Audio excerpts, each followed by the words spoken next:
This is Greg Elwood, editor-in-chief of HitFix, and I am here with the director and the cast of Camp X-Ray, which premiered at the 2014 Sundance Film Festival at noon today.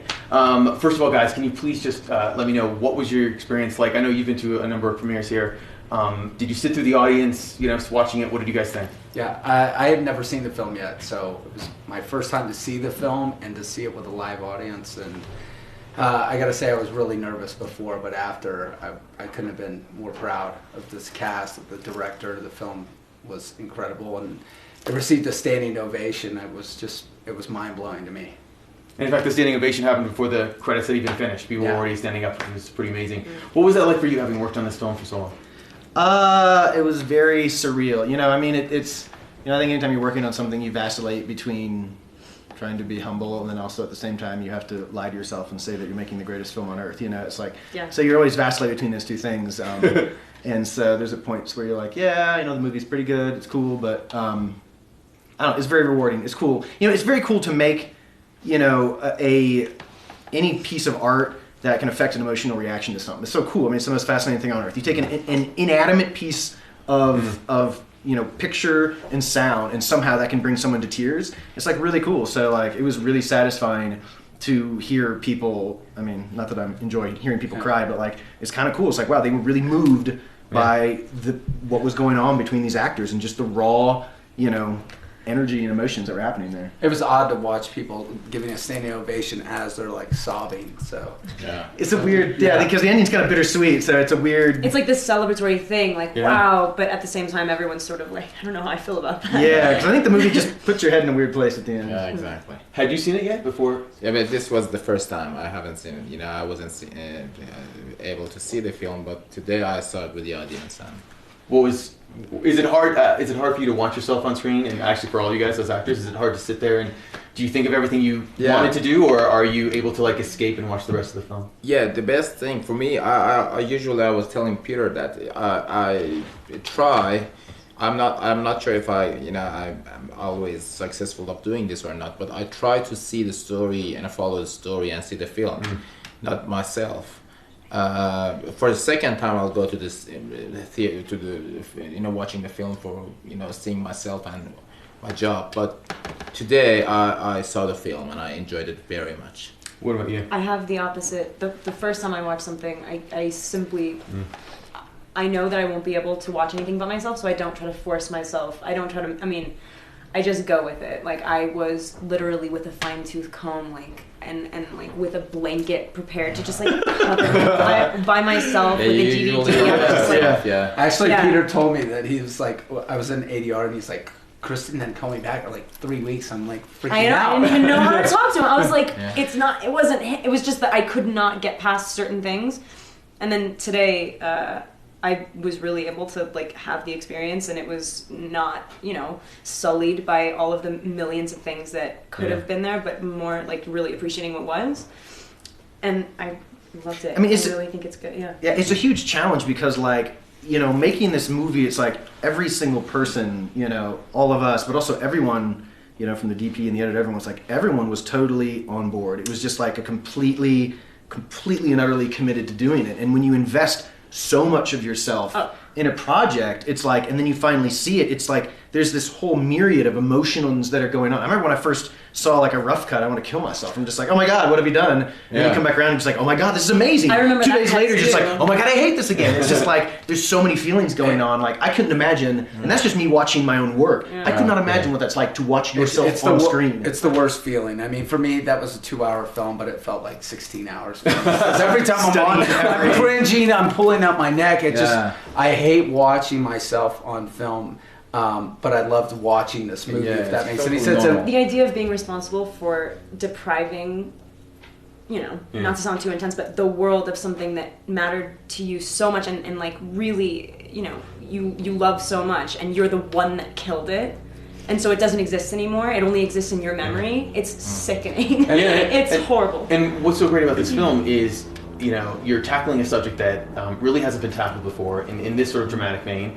And there's a lot of ways you could have gone with it, and I'm just curious, how did you convince Kristen, this whole cast here, how did you convince them that this was the right tone, the right story to tell about what's going on at Gitmo?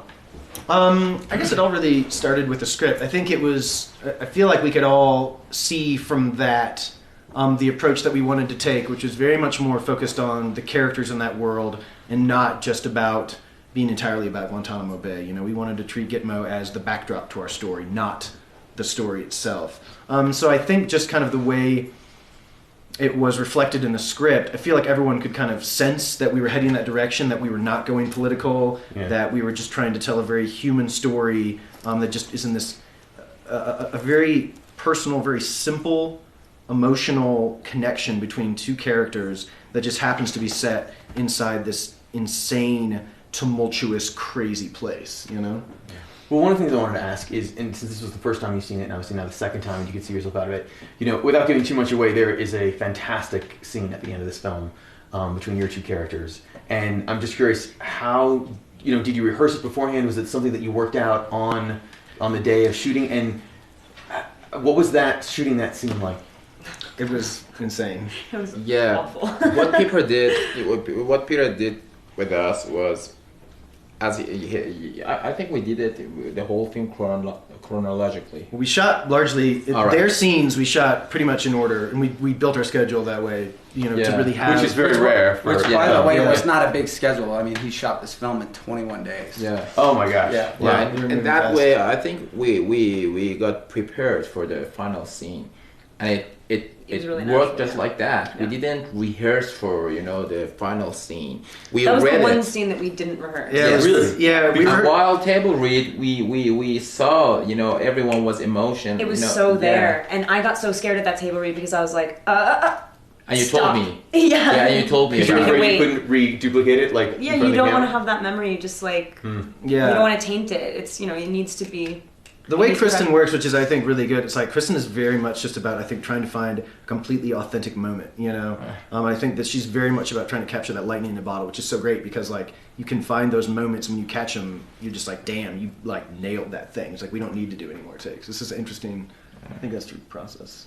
So I could never do theater because I can only do one good take of anything. You should try it. It'd be an interesting challenge. Actually. Interesting challenge. No, I mean I want to, but yeah. And I just want to really talk about each of your characters really quick, since a trailer for this probably won't be out for some time. Once you guys get picked up, can you tell the audience who do you play and how you sort of relate to everyone here? Yeah. I mean, I play Corporal Ransdell, and basically I oversee Gitmo. I'm kind of the liaison for the noobs that come in, for Kristen's character, for Amy Cole, and basically Payman loves me in this movie. He's just a perfectly stark contrast to who my type of soldier. Yeah, I mean, I'm basically I'm one of those guys that's been in the system so long, I'm desensitized to all of this. Salty. And, it's He's salty. I love he's that. salty. And I mean, he's seen it all at Gitmo, so much so that it's worn him down. And I'm one of the people, I said this at the end of the film, that really believes that all these men are guilty and they should rot there. They belong there. There's no hope for them, and I definitely don't give them any hope either. So there's an interesting foil we set up where it's like I wanted to do this thing where you have these two characters, and then right outside of it you have kind of on their respective sides of the war, what would happen if they go off the deep end to those extremes. And we have another detainee that's violent and loud and really crazy aggressive, and it's if Payman's character let himself slip and lost track of who he was as a human, he would devolve into this very angry, violent kind of monster. As would Cole. And the same side is with Kristen's character. It's if she was here long enough and let herself get jaded and kind of really, crushed by this place, she would eventually turn into something more like Lane's character. Yeah.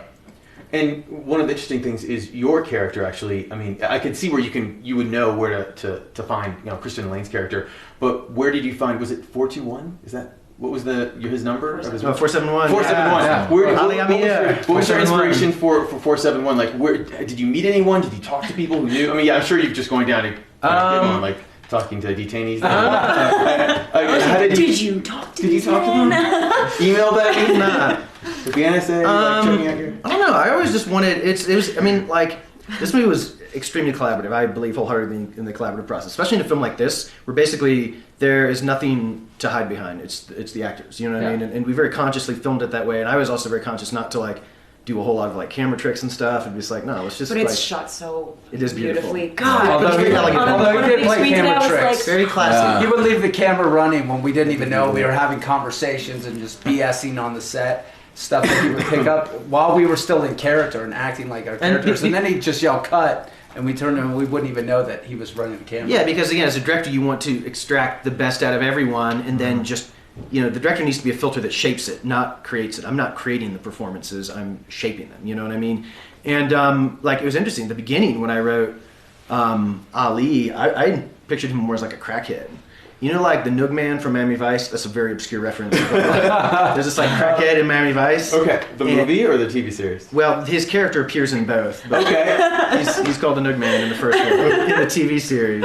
But anyway, it's just like this kind of like crazy like crackhead. I thought it was like a really cool character. And to me, I always thought it was kind of stupid and just like, not stupid, but just like, this is kind stupid of crackhead. Yeah, just like this weird. Because most crackheads are really smart guys. I don't want to diss the crackhead We don't want to community. community. I'm just thinking like, you know, it was just fascinating to find like this guy who's totally weird, who's probably gone a little crazy, been locked up in there. Yeah. What was interesting is casting Payman, who has such an intelligence to him, he really tempered that and brought, I think, you know, it would be so easy for that to go into vaudeville if you just like being the crazy detainee guy. And so Payman very much created and shaped that character in his own way, making him a lot more intelligent, and there's just so much more going on behind the eyes than just some outlandish kind of, you know, clown. Well, that was just my next question actually, is did you give him more of a backstory than what the audience sees? Because I think the audience can really relate to Lane's character, Lane and Kristen's characters, but I'm just curious, did you in your own sort of back while you were doing all the scenes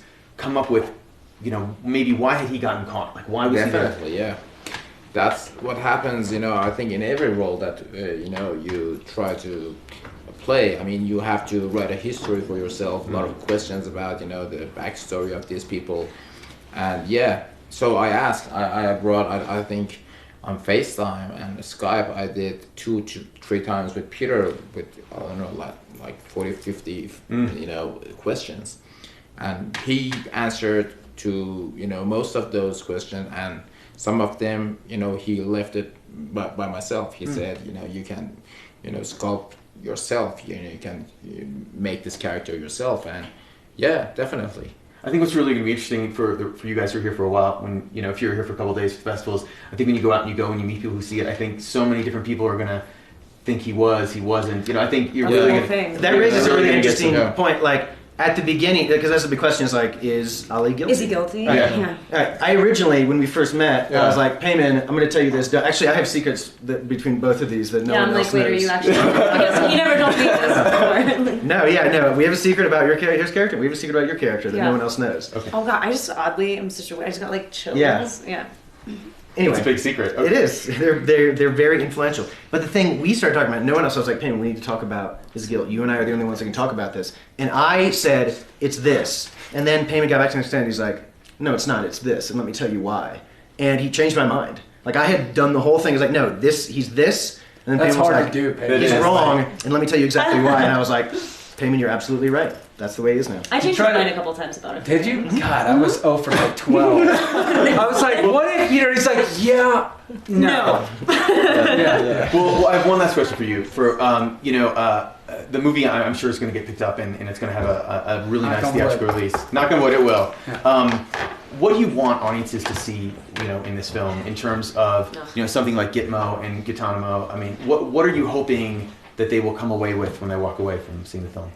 Well, I don't have any, like, I never thought of this as a political movie at all, you know. I mean, I just hope people enjoy a piece of art, as high-minded and pretentious as that sounds, you know. I think if anything, you know, I hope people come away with this notion of, you know, seeing themselves in the other, you know what I mean? It's like every day we go around and we see people and just like, that's a stranger, that's a stranger, that's a stranger, whether you're buying coffee from them or you're yelling at them because you're flipping them off on the 405 or whatever. It's like, you know, I think there's something really magical when you can make that connection with someone else and they lower their guard and you see each other as humans and like and I love that connection. It's really magical. Even if you completely disagree with everything they are and stand for, you can still love them because you're both human. Like it's like, what are you gonna condemn anyone who is bored. It's like, yeah.